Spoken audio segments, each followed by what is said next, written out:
The agenda for today's public hearing are the following bills and the resolution on salt industry development. Senate Bill number 1334, an act strengthening and revitalizing the development of the salt industry in the Philippines, appropriating funds therefore, amending Republic Act number 8550, otherwise known as the Philippine Fisheries Code of 1998, and for other purposes, authored by yours truly. Senate Bill number 1450, an act promoting and revitalizing the salt industry of the Philippines, amending for the purpose Republic Act number 8172, otherwise known as an act for salt iodization nationwide, providing funds therefore and for other purposes, authored by Senator Joel Villanueva. And Senate Resolution number 211, resolution directing the proper Senate committee to conduct an inquiry in aid of legislation on the status of the country's salt supply and importation with the objective of introducing new policies and reviewing existing measures and programs to create salt self-sufficiency by Senator Nancy Binay.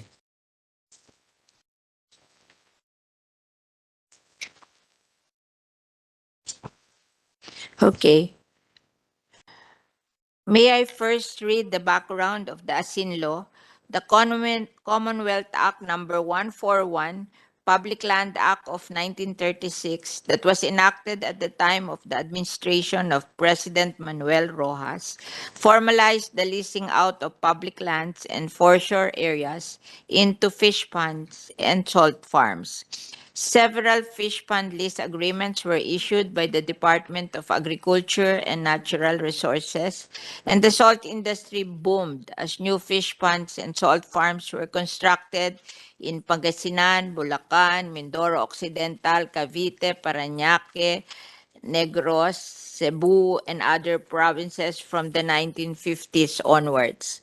Salt producing areas in the Philippines reached an estimated peak of 5,000 hectares nationally, producing an estimated 240,000 metric tons annually. This boom in growth supported a growing population and the development of the salt industry in the 1960s and 1970s. In 1995, the Act for Salt Iodization Nationwide, or ASIN Law, or the Republic Act number 8172, an act promoting salt iodization nationwide and for related purposes, was approved. The law required the addition of iodine to salt intended for human and animal consumption to eliminate micronutrient malnutrition, particularly the iodine deficiency disorders in the country.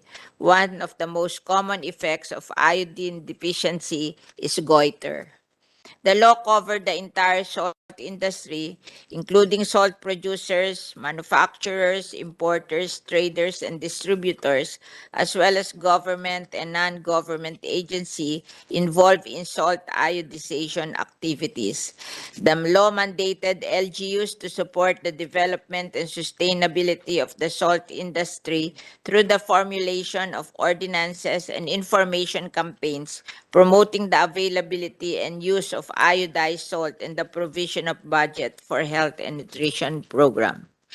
To support the salt industry, RA 8172 created the Salt Iodization Advisory Board composed of the National Nutrition Council, DNR, salt manufacturers, medical practitioner, but in the IRR, the National Nutrition Council created the Salt Iodization Advisory Board composed of the Department of Agriculture, Health, Social Welfare and Development, Education, Science and Technology, Interior and Local Government, Labor and Employment, Trade and Industry, Budget Management, the NEDA, its three private sector representative and a representative each from the DNR, the medical profession, and the salt manufacturers, with a total of 17 members. The Department of Environment and Natural Resources was tasked to identify areas that are suitable for use on salt farms with the purpose of protecting such areas from environmental risk to ensure sustainability of iodized salt production.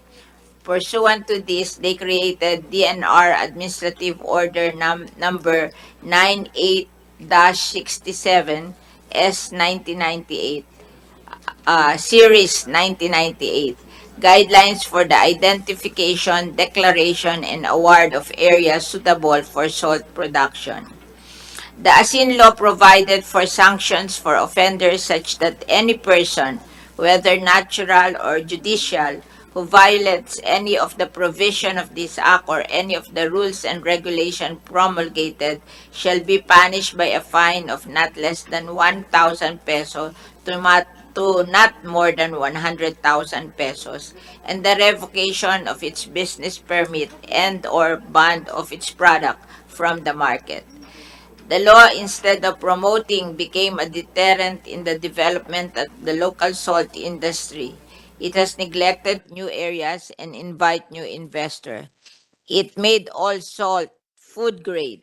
In 2021, it was reported that we only produced 7% of our salt requirements and imported 93%, which is 550,000 metric tons. So if 600.